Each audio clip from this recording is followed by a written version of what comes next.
Number 20 Madras mail എങ്ങനെയായിരുന്നു ആ ഒരു ഷൂട്ടിംഗ് ഈ രണ്ട് മഹാനടന്മാരുടെ കൂടെ? അതൊരു വല്ലാത്ത എക്സ്പീരിയൻസ് ആയിരുന്നു. നമ്പർ 20 മദ്രാസ് മെയിൽ നമ്മൾ ഷൊർണൂർ ടു നിലമ്പൂരാണ് ട്രെയിൻ ട്രാക്ക് പെർമിഷൻ കിട്ടിയത്. അത് ഈ മോണോ എന്താ കണ്ടല്ലേ? മോണോ ട്രെയിലാണ്. അപ്പം നമുക്ക് ഈ ഷോട്ട് എടുക്കുമ്പോൾ അങ്ങോട്ട് പോകണം. പിന്നെ അന്ന് ഇത് മൊബൈലൊന്നുമില്ല, വയർലെസ്സിൽ വെച്ച് പറഞ്ഞിട്ട് ട്രെയിൻ ബാക്കിലോട്ട് വരണം. ആ റൂട്ട് ഫ്രീ ആണ്. അപ്പോൾ രാത്രി തുടങ്ങിക്കഴിഞ്ഞാൽ ഈ പറഞ്ഞ ഒരു വെളുപ്പിന് 6 മണിയാകുമ്പോൾ ലൈറ്റ് വന്നു ജയനം വിൻസെൻ്റ് ക്യാമറ വിളിച്ചിട്ട് നിർത്തുന്നത്. അങ്ങനെ 22 ദിവസമാണ് ഫുൾ നൈറ്റ് ഷൂട്ടിങ്.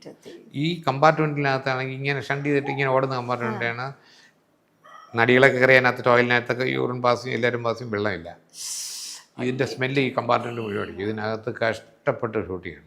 പകൽ എല്ലാവരും പോയി കിടന്ന് ഉറങ്ങും. രാവിലെ 6 മണിക്ക് അവിടെ നിന്ന് നമ്മൾ തൃശ്ശൂരാണെന്ന് നടന്ന് ഉറങ്ങും. ഞാൻ ഉറങ്ങത്തില്ല. ഞാൻ പോയി കുളിച്ച് റെഡിയായി വന്ന് ബ്രേക്ക്ഫാസ്റ്റ് കഴിച്ചിട്ട് ഉറങ്ങും. എന്നിട്ട് ഉച്ചയ്ക്ക് എനിക്ക് 2 മണിക്ക് വല്ല ഔട്ട്ഡോർ സീൻ ഉണ്ടെങ്കിൽ എന്തെങ്കിലും ഉണ്ടെങ്കിൽ നോക്കും ചില ദിവസങ്ങളിൽ. എന്നിട്ട് വീണ്ടും വൈകുന്നേരം 6 മണിക്ക് ഷൂട്ടിങ്ങിന് കയറി. അപ്പോൾ ഏറ്റവും അതിനകത്ത് ബുദ്ധിമുട്ട് എനിക്ക് അനുഭവിച്ചു തോന്നുന്നത് മമ്മൂട്ടിയാണ്. മമ്മൂട്ടി അന്ന് മറ്റേ പല്ലൊക്കെ വെച്ചിട്ട് ഐ ശശിയുടെ ഒരു സൂര്യമാനസോ മൃഗയുടെ ഷൂട്ടിങ് പാലക്കാട് ഇറങ്ങി. പുള്ളിക്ക് വൈകുന്നേരം അവിടെ 6 മണിയുടെ ഷൂട്ടിങ്. ഈ കരിയൊക്കെ എല്ലാം മേക്കപ്പ് കഴിച്ചിട്ട് പുള്ളി കാറിൽ നിലമ്പൂർ റൂട്ടിലോട്ട് വരും. ഏതോ ഒരു സ്റ്റേഷനിൽ ട്രെയിൻ നിർത്തിയിരിക്കുമ്പോൾ അവിടെ നിന്ന് പുള്ളി കയറും. പുള്ളി രാവിലെ 6 മണിയുടെ അഭിനയിക്കും. എന്നിട്ട് പുള്ളി വന്നിട്ട് വീണ്ടും പുള്ളി ആ പല്ല് വെച്ചിട്ട് പോയിട്ട് മറ്റേ സെറ്റിലേക്ക് കരിയെ പരട്ടി പല്ലൊക്കെ വെച്ച് മൃഗയെ അഭിനയിക്കും. അതുകൊണ്ട് പുള്ളി ഒരുപാട് അതിനകത്ത് കഷ്ടപ്പെട്ടു.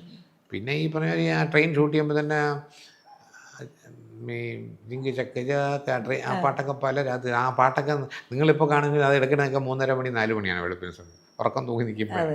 എന്നിട്ട് ഫൈറ്റ് സീക്വൻസ് ഇടയ്ക്ക് ഒരാൾ മോഹൻലാലിന് ചവിട്ടുന്നവർക്ക് ആക്ഷൻ കാണിക്കുമ്പോൾ ഈ കമ്പിയിൽ പിടിച്ച് ഇങ്ങനെ ആവുന്ന നമ്മൾ കയ്യിൽ നിന്ന് അങ്ങ് വിട്ടു. അയാൾ ട്രെയിനിൽ നിന്ന് വെളിയിൽ പോയി. ട്രെയിൻ അവിടെ നമ്മൾ ചങ്ങല വിളിച്ച് അവരെ പറഞ്ഞ് നിർത്തി. നമ്മൾ ഓടുമ്പോൾ അവർ ട്രാക്കിൽ കിടക്കുന്നു. വേറെ ഒന്നും പറ്റിയില്ല. മുതുകെല്ലാം അങ്ങ് മുറിഞ്ഞു പോയി. കയ്യൊക്കെ ഒരഞ്ഞ് മറ്റല്ലേ വീണത്. അല്ലെങ്കിൽ കൈയും കയ്യിലൊക്കെ അറ്റു അല്ലെങ്കിൽ ചാവാനും ഉണ്ടായിരുന്നു. അതിൻ്റെ തൊട്ടപ്പുറത്തൊരു ബ്രിഡ്ജും ഉണ്ടായിരുന്നു കുഴി. ആ ഫൈറ്റർ രക്ഷപ്പെട്ടു. അങ്ങനെ ഒരു സംഭവം.